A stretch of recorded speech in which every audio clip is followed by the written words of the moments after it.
Olá, vamos retornando.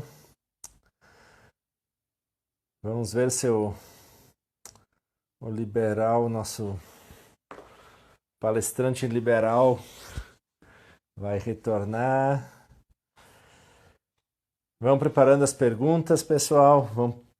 Perguntas e comentários. As perguntas elas podem ser feitas aqui pelos comentários mesmo, ou se alguém tiver algum contato do pessoal do PET, pode repassar para eles que eles repassam para mim também fazer a questão pro Evandro.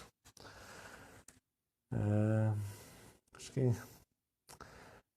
o pessoal os meninos do PET também publicaram ali a lista uma lista onde vocês podem fazer e solicitar os certificados. Então é só preencher a lista que o pessoal nós encaminharemos os certificados. Olá, Evandro. Deu tempo de tomar uma aguinha? Deu. Eu falei rapidinho, já peguei uma água aqui para garantir. A aguinha ali é boa, essa aguinha norte-americana ou é... Não recomendo. Tem muitas coisas que inclusive exemplos que eu quero trazer ao longo da discussão sobre isso. E o principal deles é o sistema de saúde. Ótimo. Bacana. Então, pessoal, não sei se alguém tem alguma pergunta já para fazer. Senão eu começo provocando, enquanto que o pessoal vai fazendo as questões aí, vai pensando. Achei muito bacana, muito claro a sua exposição, assim, muita coisa, tem desdobramentos múltiplos, digamos assim, que a gente poderia adotar, mas não foi bem o assunto da tua fala, mas a minha preocupação é como salvar ainda, digamos assim, essa ideia que a gente tem de Estado, como salvar uma ideia, como defender a ideia de um Estado diante desses pseudo-liberais, digamos assim, que nos cercam, que estão aí a todo momento dizendo menos Estado, menos imposto, menos isso, menos aquilo. Como seria possível a gente adotar, digamos assim, uma postura... o liberalismo teria uma saída para isso, ainda assim, defendendo, e talvez teríamos que voltar ao liberalismo clássico, ou poderíamos tentar encontrar respostas mais contemporâneas em relação a isso? Seria mais ou menos isso, Evandro, só para provocar mesmo. Sim. Não, eu acho uma pergunta extremamente pertinente, assim, Gilmar, porque eu parti de lá, eu tive um semestre todo para explorar isso. Eu peço desculpas que em 50 minutos eu não consegui colocar mais disso. Mas, como eu estava falando, um dos desdobramentos a partir do século XX há uma certa preocupação em tentar responder isso de uma forma um pouco mais... de uma forma mais robusta para as nossas sociedades, né? No caso específico dos Estados Unidos e do Brasil, vou fazer esse comparativo, não é? Eu acho que um ponto central aqui que tem que ser visto é o liberalismo clássico, ele retoma um ponto que os liberais, não vou dizer aguados, mas os liberais enviesados pegaram, que é tomar a ideia de liberalismo apenas do ponto de vista econômico. Então, toda vez que você vê um neoliberal, basicamente é um liberal com uma premissa econômica forte.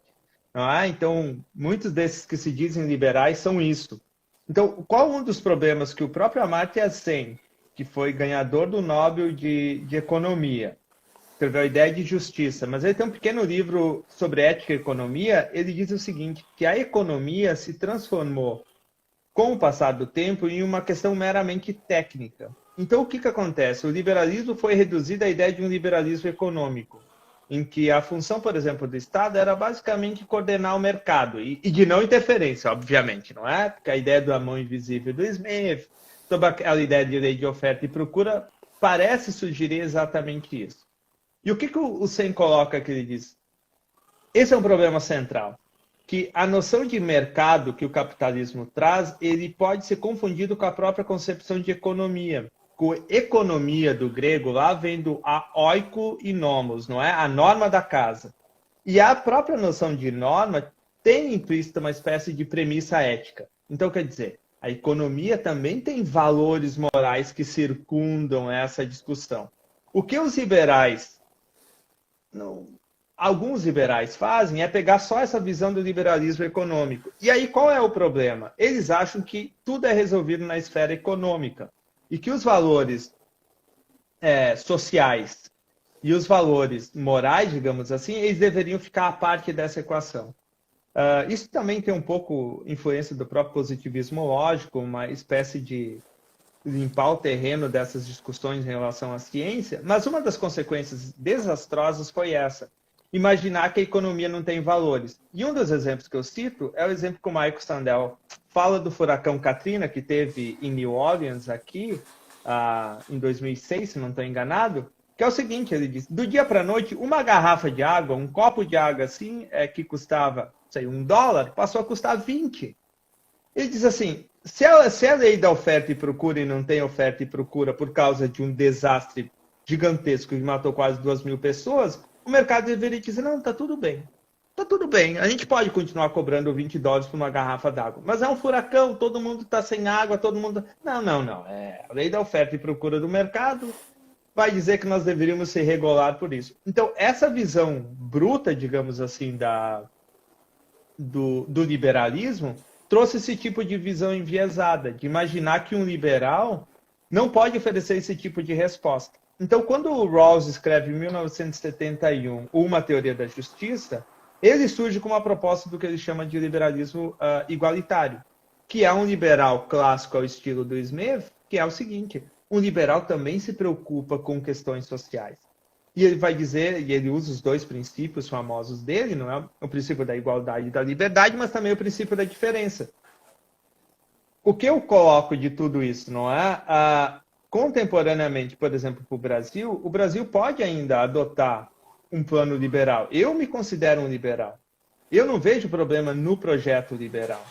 Eu só vejo problema no projeto ou nessa agenda neoliberal que tenta seduzir as pessoas com esse pseudo-liberalismo, que é um pseudo-liberalismo fajuto.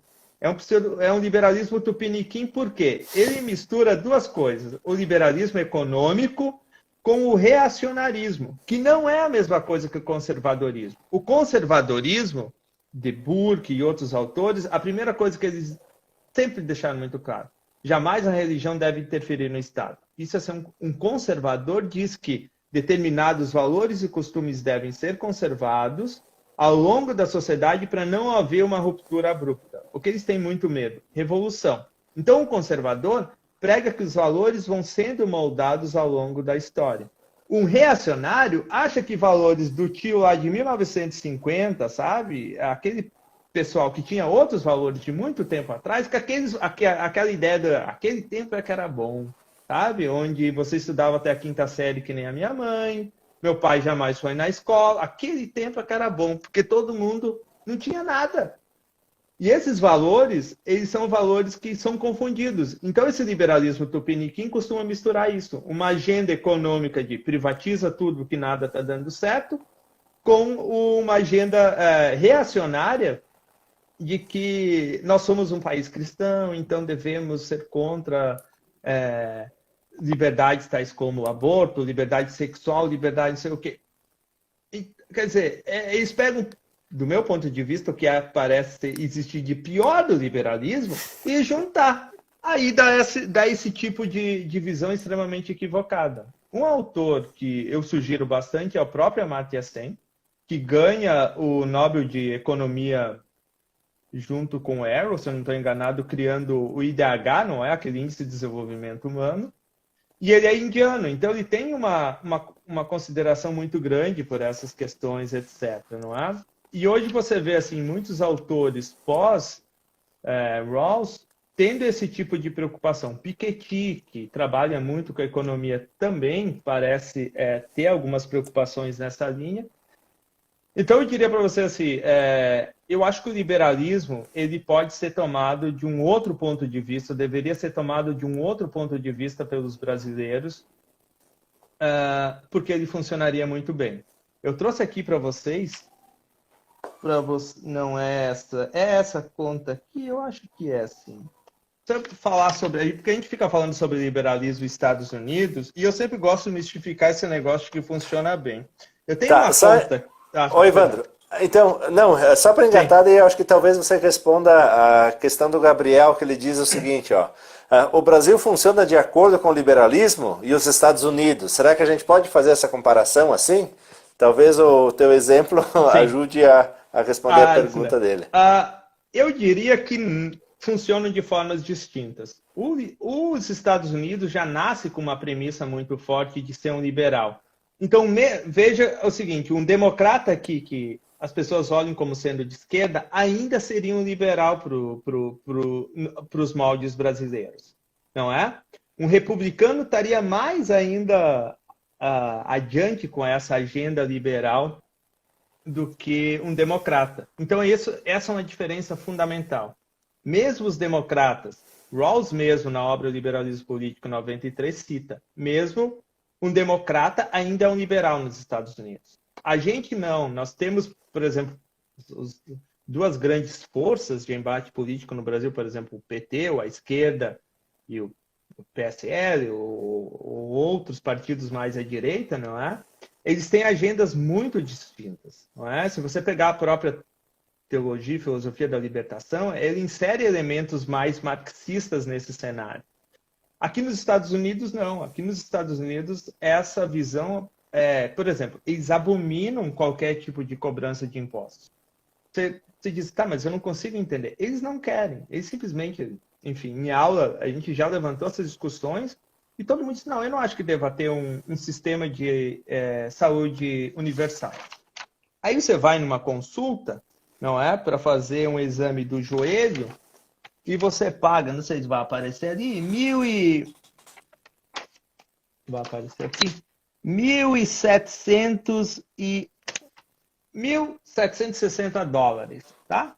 Para você fazer um exame no joelho, $1.700, tá? Claro, eu devo dizer que todo mundo tem um plano de saúde, eu tenho aqui, e aí eu tive que pagar módicos $216, coisa como R$ 1.300 para fazer um exame no joelho. Não é? E eu nem cito aqui pessoas que têm doenças terminais, como um câncer, etc., porque as pessoas simplesmente, o Estado não serve de nada. Então, assim, você vê que essa é uma visão muito comum para eles. E como o Rawls já chamava, a cultura de fundo do americano não admite esse tipo de visão sobre vamos pagar imposto para que o Estado devolva na forma de serviços. Ele vai dizer, o americano não pensa nesse formato, não é? Tanto que o Obama tentou fazer o Obamacare, não é? Uma espécie de SUS bem mais pequenininho e modesto, e as pessoas, os próprios democratas, muitos, rejeitaram essa ideia, e a gente tem esse modelo público no Brasil. Então eu posso dizer assim, não preferia não ter, mas com a experiência de quem conheceu os dois lados, que a gente tem um sistema de saúde extremamente eficiente, extremamente válido, mesmo que ineficiente em muitos casos, não é? A gente é um dos maiores países com número de transplante, a gente consegue oferecer aqueles coquetéis para pessoas com HIV gratuitamente, que é o maior sistema do mundo, pessoas com tratamento de câncer, etc. Quer dizer, é inominável a vantagem que a gente tem. Então, ver, há prós e contras nessa equação, mas os liberais aqui, eu diria que os brasileiros não têm essa cultura liberal como os americanos realmente assumem, não é? Então, eu acho que essa seria uma diferença fundamental. Por isso, só para finalizar aqui, toda vez que você vê o pessoal querendo pegar modelos, mas nos Estados Unidos funciona, leva para o Brasil. Não faça isso. Vai ser um desastre completo, porque são sociedades diferentes e o liberalismo é um modelo político-econômico que ele está diretamente atrelado ao tipo de sociedade no qual ele se estabelece. Não é simplesmente você chegar lá e usar e agora todo mundo vai funcionar perfeito. Essa fórmula mágica não... essa conta não bate, essa fórmula mágica não existe. Maravilha. A Fernanda, que acompanha a live, muito bom te ouvir. Professor Evandro, parabéns. O Panisson é aluno do PET, ele pergunta, esse que fez a pergunta anterior, ele engata outra. Há uma relação necessária entre o liberalismo e o capitalismo? Será que Sim. existe esse vínculo? Olha, eu acho que é uma relação, eu tomaria, assim, do pouco que eu conheço, como uma relação necessária, mas não como esse tipo de... mas sem tomar esse tipo de equívoco neoliberal, não é? Uma das características quando o liberalismo clássico surge é exatamente ele se opor aos modelos mercantilistas. Então, ele é um modelo globalizante e de abertura de mercado. Nesse sentido, nessa premissa, não é? Levando por esse lado, o liberalismo casa muito bem com o capitalismo. A única coisa que eu reforço é que essa ideia de esse modelo de sociedade, ele parece não refletir necessariamente essa ideia, que eu repito, liberal, ou essa agenda neoliberal econômica, não é? Então, o liberalismo parece estar imbricado diretamente com o capitalismo, e há vários problemas com isso. Distinções, economia internacional, as relações internacionais sofrem muito com isso. Ela é desequilibrada essa balança, não é? Mas eu diria que, olha, eu não colocaria, encontraria certa dificuldade em encontrar o liberalismo como sendo dissociado do capitalismo e da democracia.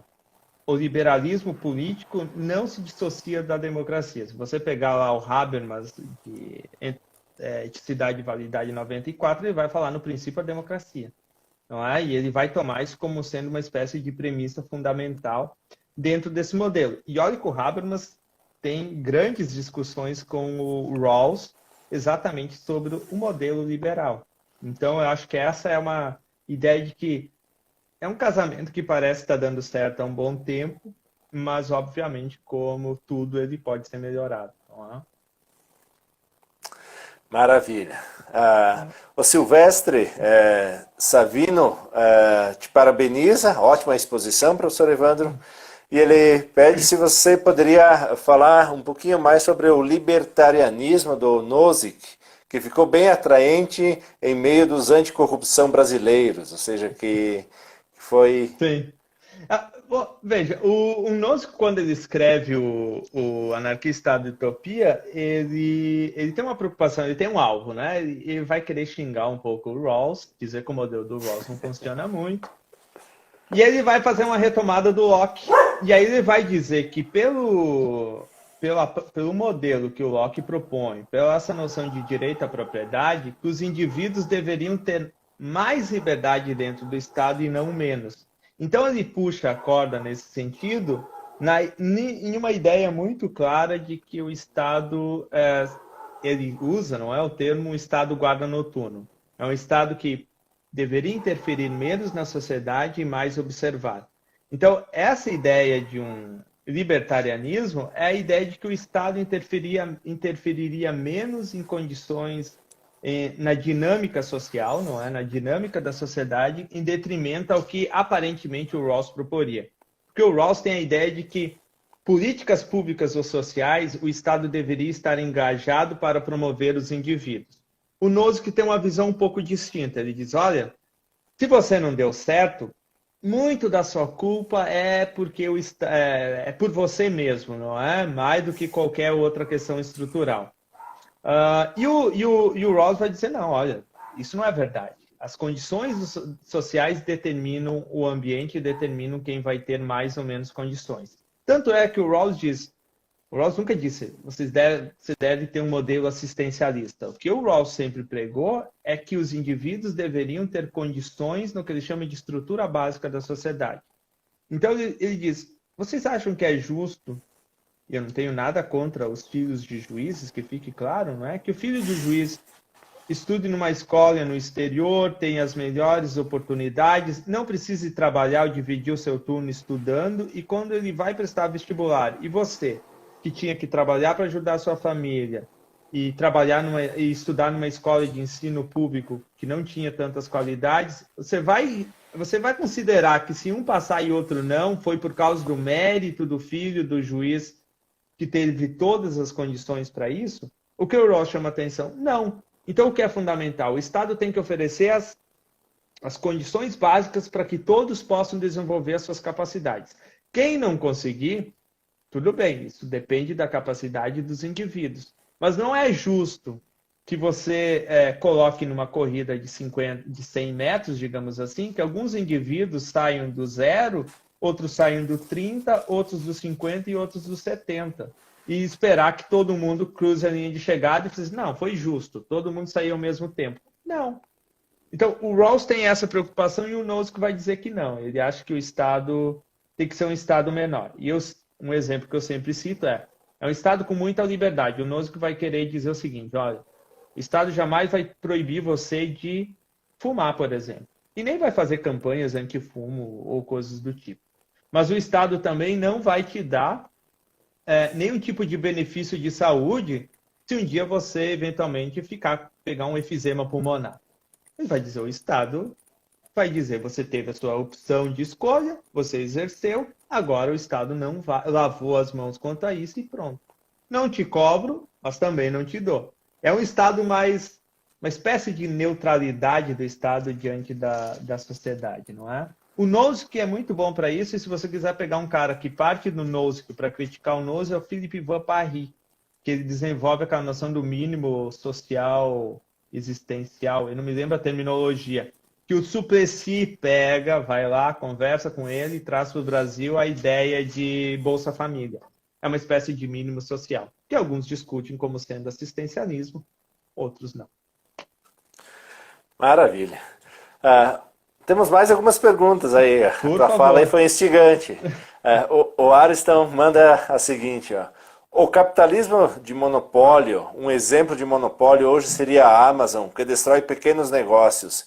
Representaria ou representa uma afronta aos princípios de livre concorrência? Eu acho. Eu diria que ele não apresenta uma afronta aos níveis de concorrência. Mas eu tenho uma coisa para dizer sobre isso. Eu não acredito que a gente possa se manter nesse modelo liberal clássico do Smith e imaginar que ele vai se perpetuar até hoje como uma boa estratégia do liberalismo. O que eu quero dizer? O liberalismo surgiu num contexto muito específico e foi necessário dentro daquela sociedade. A gente não pode simplesmente pegar essa visão liberal e querer continuar usando ela sem nenhum tipo de reforma, digamos assim. Então eu diria que liberais contemporâneos preocupados com essas discussões, não é? Diriam que esse tipo de monopólio é uma afronta, até para ser justo, até porque o próprio Adam Smith critica os monopólios. Ele vai criticar a Companhia das Índias, por exemplo, não é? Então, o próprio Adam Smith já diz, os monopólios são uma afronta ao modelo liberal. Mas o que eu quero reforçar quanto a isso, porque eles inibem esse tipo de concorrência, mas eu quero reforçar mais do que isso, que o liberalismo ele pode se reinventar e se readequar a esse tipo de uma nova configuração de mundo, a uma nova configuração econômica. Não é? Então, é nesse sentido. Eu acho que o liberalismo, eu estou enferrujado nisso, mas até onde eu lembre, Piketty e outros autores têm uma certa preocupação, não é? Em moldar o liberalismo à nova realidade econômica que a gente enfrenta hoje, em vez de simplesmente pegar um modelo de 200 anos atrás e continuar aplicando e imaginando que o negócio vai funcionar da mesma forma. Não é? Maravilha. O Marciano te parabeniza pela fala, dizendo que foi muito boa e faz uma indagação para você, que diz o seguinte: você acha que a União Liberal Econômica Conservador Moral, ou seja, a União Liberal Econômica e Conservador Moral no Brasil, é um resultado tosco das tentativas de unificar liberalismo com uma espécie, entre parênteses, meio tosca também de comunitarismo? Eu acho que Eu ouso dizer que sim, Marciano, porque eu acho que o fenômeno do Brasil ele envolve muitas coisas assim. Mas eu diria primeiro, e eu cito aqui a Thaís, não é, como da jurista, que a própria Constituição de 1988 do Brasil, ela foi uma espécie de Frankenstein. Ela acomodou muita coisa ali dentro. Mas eu acho que esse liberalismo tupiniquim que a gente vê é um pouco desse reflexo. Porque ele quer dar conta de um ponto de vista comunitarista, de visões de mundo tal como conservadora, que a gente vive dizendo, estamos um país cristão. Somos realmente um país cristão. E, ao mesmo tempo, você pega uma visão liberal da economia e quer usar exatamente esse modelo e diz, olha, tá vendo como funciona? E eu tenho vários amigos que colocam isso. Eu sou um liberal nos costumes, um conservador nos costumes e um liberal na economia. Eu acho que sim. Eu acho que a gente importou esse péssimo hábito de pegar o modelo liberal econômico americano com uma tese, eu não sei até que ponto isso é verdadeiro ou não, não é? Mas teses do tipo filosofia da libertação, que são mais voltadas por uma noção, viés mais marxista, de comunidade, etc., e a gente tentou criar esse pequeno monstro com o qual a gente tenta lidar até hoje, assim. E não parece ter sido um bom casamento. Eu digo aqui porque porque aqui nos Estados Unidos o casamento, religião e Estado ele funciona de uma forma um pouco distinta e muito estranha também. Eles têm uma força aqui gigantesca. Só que eles parecem não ter o tipo de problema que eu diria que é exatamente o termo que você usou, assim. Uma espécie de conservadorismo tosco, sabe? Cru, mal desenvolvido para essas questões. E aí o resultado inevitável, eu acho, não é? É que no Brasil a gente fica com essa ideia de que nós somos liberais, que nós respeitamos valores, e aí, do outro lado, vem, não é, a ideia de que a gente também é um país cristão. Assim, você entende que esse casamento não parece funcionar. E eu concordo inteiramente contigo. É um casamento que você pega, por exemplo, um modelo em que, por um lado, você tem porte de armas, por outro lado, você tem a defesa à vida. Você vê que parecem valores que, quando você bota na balança, eles parecem entrar em confronto em alguma medida. Não é o problema você defender esses valores. Você é livre para defendê-los. Agora, juntar tudo isso e achar que o negócio vai funcionar, eu acho que vira esse liberalismo tupiniquim com traços comunitaristas e dessa verve conservadora que a gente tem, assim. E eu só adentraria na ideia de que a gente também é um país bastante com vários preconceitos, não é? Que a gente gosta de esconder, mas eles estão sempre lá. Maravilha. Aqui tem alguém com o nick, acho que é Homem de Sucesso 2019, comenta, simplesmente um comentário, Evandro. Cheguei à conclusão que o Brasil é assistencialista, na verdade. Será que é isso mesmo? Esse é o diagnóstico ou não? Não é bem assim. Não somos tão Olha, liberais, sim. mas tampouco tão assistencialistas. Homem de sucesso, eu diria, eu não colocaria. Eu entendo a sua colocação, não é? Mas eu não colocaria nesses termos assistencialistas, não é? Porque. Ou então a gente deveria ter um cuidado sobre quais políticas nós poderíamos considerar assistencialismo. Por exemplo, ações afirmativas estilo cota, não é?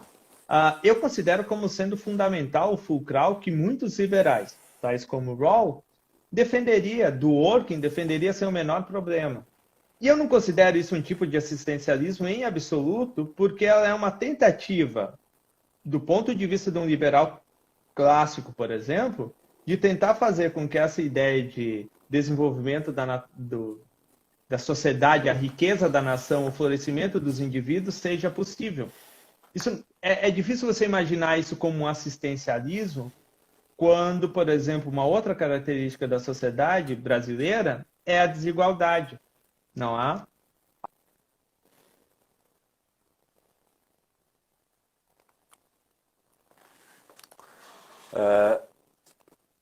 Travou. Evandro, você está ouvindo?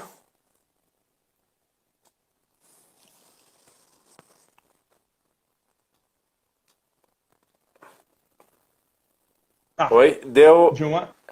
Oi? Oi, voltou? Voltou. Tá, Acho que perdão. deu uns 30 segundos assim. A gente ficou sem te Perdão. ouvir. Posso terminar minha fala? Claro, claro, Ah, sem sombra tá. de dúvidas. Eu acho que. Então, assim, eu não colocaria o Brasil como um país assistencialista, porque ele tem vários problemas estruturais, especialmente associados a questões de desigualdade, por exemplo, que colocam talvez como um papel do Estado equacionar essas questões. Veja que uma das funções centrais do Estado para o liberalismo é tomar cuidado ou cuidar dos direitos e liberdades dos indivíduos. Então, se o indivíduo tem direito à educação e outras coisas, parece que o Estado tem que cuidar disso. E uma das formas de cuidar, eu não trataria isso como assistencialismo, mas como uma medida de proteção do indivíduo é que ele possa desenvolver as suas capacidades, não é? E só para citar, a gente costuma imaginar que os Estados Unidos todo mundo é liberal ou algo do tipo. Os Estados Unidos é um país que também tem os seus modelos assistencialistas, não é? Tem, por exemplo, para as próprias bolsas, para as entradas nas universidades, tem algumas preocupações com desemprego. Agora mesmo teve, durante a pandemia, uma série de fatores de auxílio, não é? Eu tenderia, então, por tudo isso que eu te coloco, eu não tenderia a chamar de assistencialista, não é? Pelo menos dois modelos, cotas e a própria ideia do auxílio do Bolsa Família, eu não colocaria como sendo como sendo assistencialista, não é? Enfim, obviamente, como um bom liberal, você não precisa concordar comigo em absoluto. Maravilha. Não sei se o pessoal tem alguma questão a mais, senão apenas para te provocar, Evandro, para você tentar Vamos fazer lá. um diagnóstico. A gente ainda pode-se dizer que a gente está no meio de uma pandemia. E olhando não apenas para o Brasil e os Estados Unidos, mas outras nações que lidaram com esse problema, você acha que as nações liberais elas tiveram melhor resposta em relação a isso ou nações não tanto liberais apresentaram respostas um pouco melhores em Uhum. relação a isso? Claro que é uma pergunta muito vaga, né? Eu não mencionei aqui, mas por liberais a gente poderia pensar, no caso, os Estados Unidos e menos liberal poderíamos colocar talvez, não sei se a Rússia chegaria a isso, não entraríamos nessa disputa, né? Sim. Mas algum outro país um pouco menos liberal como o próprio Estados Unidos, por exemplo, talvez algum país, a Nova Zelândia, Sim. algum outro país onde que a presença do Estado foi mais enfática na sugestão dessas medidas a respeito do distanciamento social, em relação a tudo aquilo que a gente já sabe há bastante tempo. Sim. Eu vou te colocar assim, Nilmar, que eu acho que essa é uma resposta assim, que decididamente os liberais, ou muitos liberais, foram péssimos nesse tipo, pelo menos é o meu diagnóstico, assim, nesse tipo de escolha, não é? Se eu me lembro bem, a Nova Zelândia, e a gente tem uma colega, professora, que é de lá, assim, aparentemente lidou de uma forma muito mais estruturada. O que é curioso, por exemplo, os Estados Unidos, eu não coloco em absoluto como exemplo para lidar com a situação. Tanto é verdade que, né, estão em primeiro lugar com a quantidade de casos. Então, eu colocaria dois fatores assim. Eu diria, por exemplo, e até um pouco do que eu ouvi sobre isso, que, primeiro, que sociedades como a China, por exemplo, conseguiram lidar melhor com esse sistema, até porque eles têm um regime um pouco mais fechado, né? Com certo totalitarismo envolvido, então eles conseguiam dizer todo mundo fica em casa e pronto. Uh, Qual é o ponto, fazendo o contraponto com os Estados Unidos? Aqui nos Estados Unidos não houve esse tipo de preocupação. Só que esse tipo de preocupação não teve envolto em grande medida com a noção de vamos respeitar a liberdade dos indivíduos. Foi muito associada à negligência mesmo, não é? Ou à falta de o Estado poder manusear melhor isso. E isso, para mim, pelo menos, se manifesta porque a gente teve a experiência de estar aqui e a gente teve uma experiência de quem negligenciou a pandemia nesses aspectos, não é? Imaginou que simplesmente sabe-se lá como, as coisas simplesmente se resolveriam sem o Estado interferir de uma forma muito maior. E eu cito isso porque, veja, tanto o Obama quanto o Trump, por exemplo, são liberais, se nós pegarmos nesse termo. Só que veja como os liberais se comportam muitas vezes e eu fico assim extremamente decepcionado. Só para citar, o Trump, por exemplo, ele por muito tempo ele importou um modelo de política protecionista, que é extremamente antiliberal. Ele se fechou, aumentou taxas, etc., brigou com o México para que as indústrias voltassem para cá, etc. Tudo isso. Aí, por outro lado, ele vai lá e briga com a China, que a China deve abrir o mercado para que ele possa vender os produtos, baixar preço, etc. Há uma contradição aqui. Então, assim, os liberais, eu acho que eles, nesse ponto da pandemia, os liberais menos neoliberais, vamos colocar assim, eu acho que alguns lidaram melhor. Qual o problema da Rússia e eu acho que dos Estados Unidos? A Rússia, eu acho que ela esconde um pouco, há um certo autoritarismo envolvido, um certo nível de totalitarismo em que ele escondeu muito das informações. E os Estados Unidos, eu acho que ele foi um pouco negligente nesse aspecto, imaginar que o Estado não deveria intervir antes. Quando o Estado resolveu intervir, tinha muitos casos, não é? E é uma coisa assim muito forte, porque vocês viram vários casos do pessoal parando medicamentos e máscaras aqui no porto em Miami que iriam para o Brasil. Eles pegavam simplesmente seguravam a carga para cá. Assim, então, nesse jogo político, isso não é um tipo de liberalismo que você defenderia, não é? Agora mesmo... Verdade. Agora mesmo, a gente tem alguns colegas, não é? Por aqui, que estão participando da fase de testes das vacinas, não é? Já começaram, aparentemente, por aqui. E é muito provável que as vacinas aconteçam ou ocorram aqui de uma maneira muito mais rápida. Só que é curioso, é um dos países que mais negligenciou a pandemia, talvez seja o primeiro país a receber as vacinas. Então, eu te colocaria que eu acho que está muito atrelado não a ser liberal ou comunitarista, seja lá como chama, mas ao modelo de visão de mundo que você prega, sabe? Aqui estão no meio de uma campanha eleitoral, então há muitos elementos que tornam a China um bom alvo, por exemplo, dos Estados Unidos para você questionar e tal. E eles têm o mesmo tipo de jogo político que a gente exerce no Brasil, não é? Então, as campanhas daqui são exatamente como do Brasil. Não, se você pegar qualquer campanha, eles estão xingando um ou outro. O Trump diz que o Biden é um comunista disfarçado e ele usa isso toda hora. O Biden vai lá e diz que o Trump não se preocupa com os imigrantes. É o mesmo nível de patifaria, vamos dizer assim, política que eles usam. Então, eu diria assim, eu acho que isso seria relativo, pela minha experiência de ter passado por uma pandemia aqui, não é? Maravilha. A gente tem o feedback do homem de sucesso que se chama Sérgio. Ele é o Sérgio e ele se referia à comparação da saúde Brasil e Estados Unidos. E ele agradece e concorda com a tua resposta. Então aí temos um acordo. Obrigado, Sérgio. Uma outra questão, eu acredito que seja a última, que é o Silvestre que faz, perguntando se você poderia falar um pouco sobre os apátridas e os refugiados. Porque o Estado tem que prover ao seu cidadão.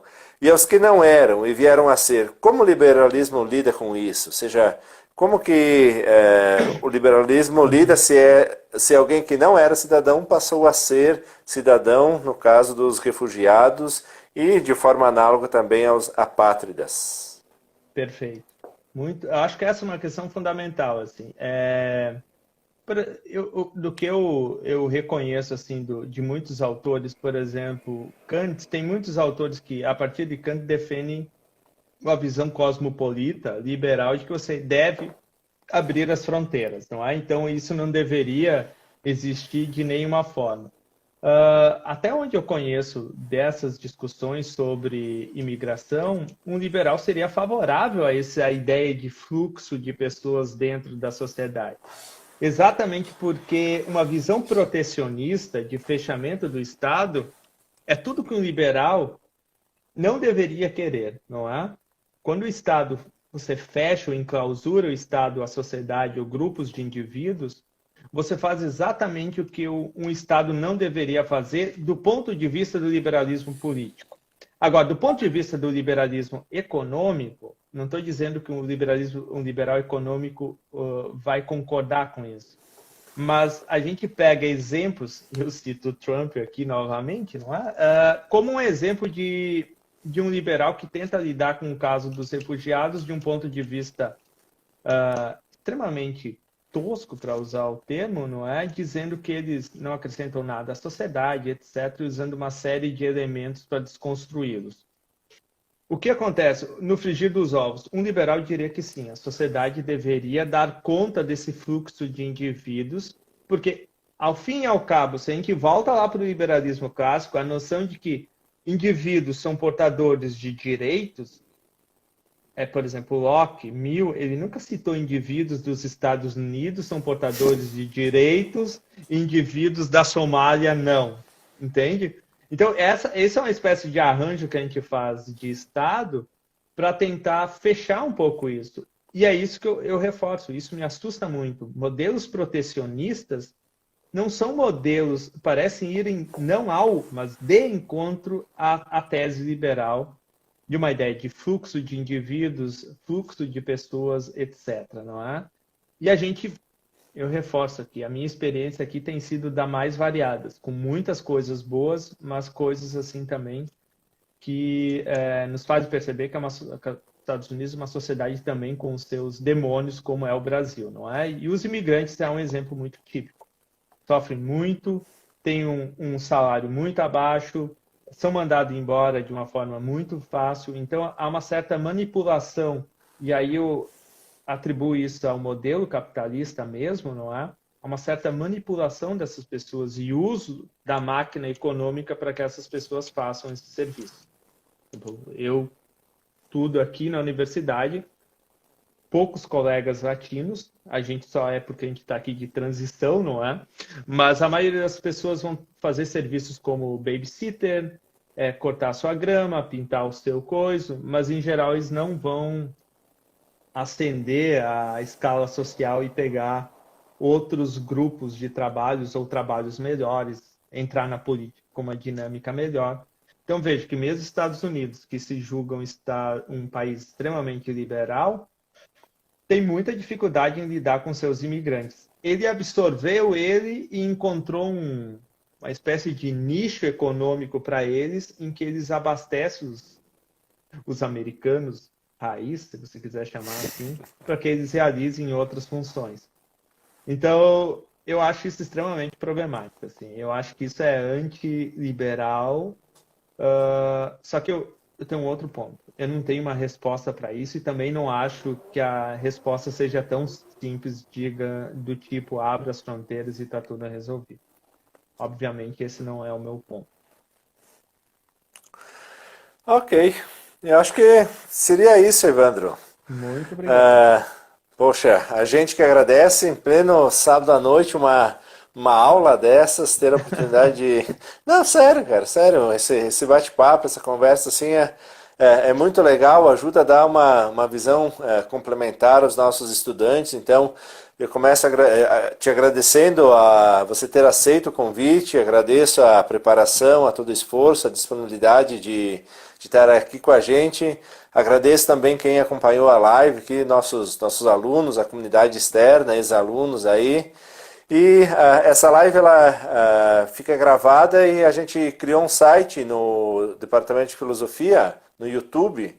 Então as lives, todas as lives que a gente fez, a gente está disponibilizando elas lá. Então assim, novamente, é um prazer ter você aqui com a gente. E quando que tudo isso passar, venha a Thaís para Guarapuava. Abriram cervejarias novas aqui desde que você saiu, então temos... Extremamente importante. Então, estamos relativamente bem servidos. Então, eu pago a sua live quando você e a Thaís estiverem aqui e a gente confraternizar juntos, ok? Anotarei aqui, Gilmar. Eu só queria agradecer imensamente de novo o convite. É um prazer realmente voltar, encontrar você, encontrar o Marciano, tá? Mesmo que sem poder ver pessoalmente, não é? A Fernanda. Gostaria de deixar um abraço para todos vocês, um abraço muito especial com carinho para ti, Gilmar, pelo convite. E dizer que a gente vai pegar essa cerveja, não é? O mercado precisa continuar funcionando de cerveja, é importante. E desejo para vocês muito sucesso em Guarapuava. E eu tenho, só para citar, eu tenho uma página que é E Barbosa Fel. Se você jogar no Google, e aí tem lá em classes, aulas, tem a minha disciplina sobre liberalismo, que eu acho que é 2019-1. Tá o link lá, liberalismo. Se você clicar, tem todos os PDFs, os resumos de PDF e os textos também disponibilizados. Então, se alguém tiver interesse, pode ir lá e catar alguma coisa. Maravilha, vou repassar para a gurizada aqui. Perfeito. Então, bom final de semana para você aí, se cuidem e voltem. Voltaremos. Bom retorno para vocês aí, tá? Muito obrigado, gente. Um abraço. Um abraço aí. E só avisando que semana que vem a gente tem outra live já agendada no mesmo horário, então reapareçam aqui, ok? Grande abraço a todos, bom final de semana. Tchau, tchau, gente.